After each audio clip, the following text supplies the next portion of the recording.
What's going on, everybody? It is segment 2. We have the fantastic Michael Zuber from One Rental at a Time. Mike, how's it going for segment 2? Ready? I'm ready, man. This is an important one. This could happen to anyone at any time for any reason. And I think it's going to start happening more often. I think it's going to start happening more often. In the next 12 months, I think we're going to see a lot more of these than we've seen in the last probably few years. So what we're talking about is the bank yank, which is the bank yank. You are about to close on your property and you didn't really understand what the clause was that said you need to get that final financial commitment letter. And it's usually a few days before closing. And usually that couple of days before closing, it's usually a non-event. But I just had it happen to me, which was 3 days before we were supposed to close. I got the dreaded email from the bank saying, we will not be closing this transaction with you. We are not going to finance this property. And I'm like, what the what? Really? That's an option? That's a problem. Yeah. So the good news is we'll talk about it a little bit later, how all that stuff came together. But Mike, why would a bank do something as silly as such? Well, so that's a great question. And there could be a myriad of reasons, right? One of the things you need to realize is, final approval, final approval. None of that stuff is truly final until the money is funded. True. I have actually had deals that were literally ready to push the wire, right? The transfer and stop the deal, right? So after complete final approval, banks get nervous. And banks could get nervous for any number of reasons, right? I interviewed Anna Kelly the other day, who was buying a beachfront $1 million property, had final approval. She makes me look small, which gives you a size of what Anna owns. And she had a bank decide no. And the problem was she was fishing in a pond where there were not a lot of lenders. Mm-hmm. And at the time, there were 3 named storms in the Gulf Coast. And the lender's like, insurance. Yeah, it's like, oh, man, this may be the wrong time to kind of, be a brand new lender on this. And they pulled it. I mean, like the day of funding, which, on a significant transaction like that could blow everything up, because at that point, think about it. The seller is likely already packing up and getting ready. That's right. Right. So, she was able to get around it. She had to pay a little bit more money and that's just, who she is. But the banks can pull it for any reason, and they won't tell you. No. And if they do tell you, they'll lie to you. Because again, I've been working in this industry for a long time. I've sold to financial clients. Some of my biggest customers are financial institutions, and the files, right? They have daily meetings, which usually are non-event rubber stamps. But somebody somewhere whispers in somebody's ears that it could be like this: China, Evergrande, $300 billion. How much exposure do we have? Yes. Oh, shoot. We have $25 million in exposure that we did not have in our risk profile. We better not. Anything that is risky, we don't want to do. And it could just be a timing issue. Yep. It could be, hey, Evergrande's a risk we don't know, so they're going to go investigate it. But if your loan was coming to the table that day, they're like, nope, no more risk. But sometimes it's like if it were to come 2 weeks later after they evaluated and realized they had counterparty and they passed it on to somebody else, like, okay, do the loan.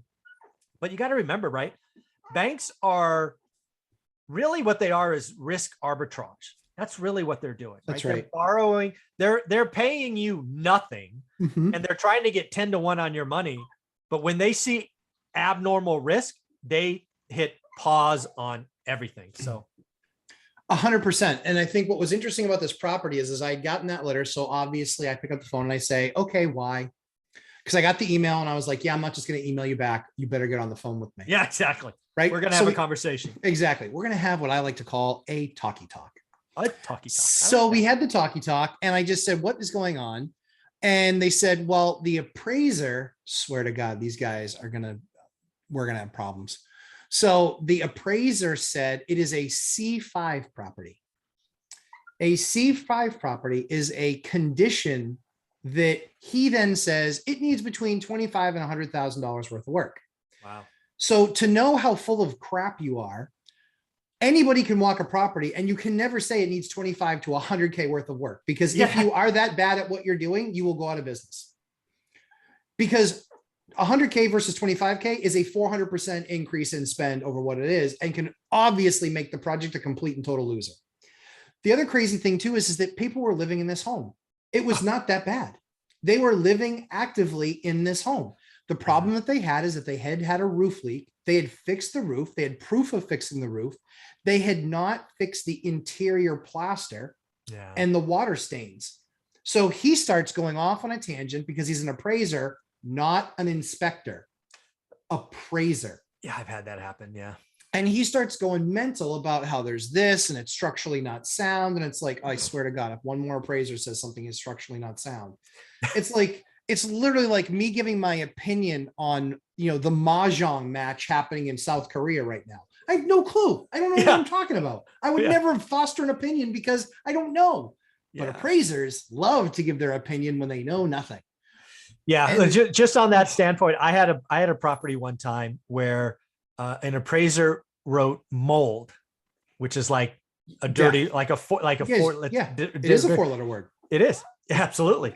It killed the deal. And it wasn't mold, obviously. It was a bathroom, and there's a thing called mildew. That's right.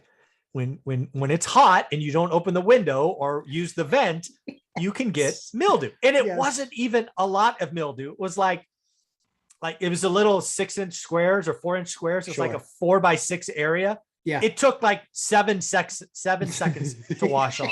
Exactly. Because I read the report. I'm like, shit, mold. I didn't see mold. I mean, good. I'm like, first off, I'm thinking, thank you. Yeah.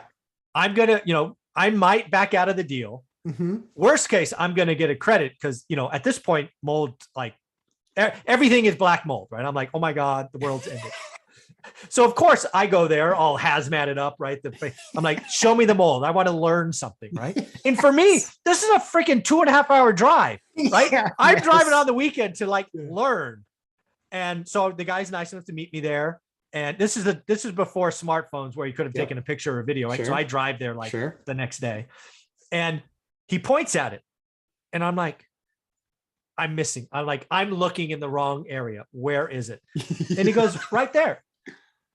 I'm going, that shit's in my bathroom. It's called mildew, you dumbass. Why are you freaking writing mold on the thing? I'm like, give me some freaking, disinfectant, wipe it off. Yeah. So he had, and that now, because it was mildew, not mold, he has to go explain his ass for like 3 weeks. It almost killed the deal. Yes. Because he reused that 4-letter word. Oh, yes. It was, the bank wanted, it was terrible. Like, are you being pressured? Is this, that, it was bad. It was bad. Well, so this blew up my deal from the perspective that we could no longer finance it through the bank. Yeah, of course. They had C5, already bought another home. They were waiting to close literally the same day as when we were going to close. Yeah. This was 3 days ago. Yeah.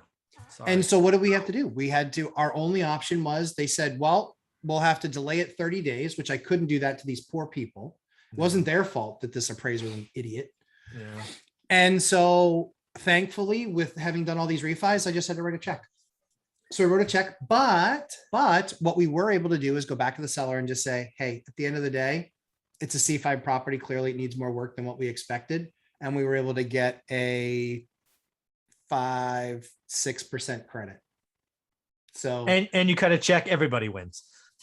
Yeah. Everybody wins. So it didn't blow up the deal. It could have, but had it not been one of the, 3 out of 100 people can actually write a check for that house. Yeah. So had I not been that person, 1 out of 30 people that can just write the check for this particular type of an asset, the deal would have blown up. And this appraiser, because he's completely uninformed, doesn't understand what he's doing, and doesn't truly care about what lives he's impacting. He doesn't understand the ripple. You don't understand what you're doing to everybody involved in the deal. And at the end of the day, it was a complete and total waste of everyone's time. These poor people, Mike, they're buying their retirement home.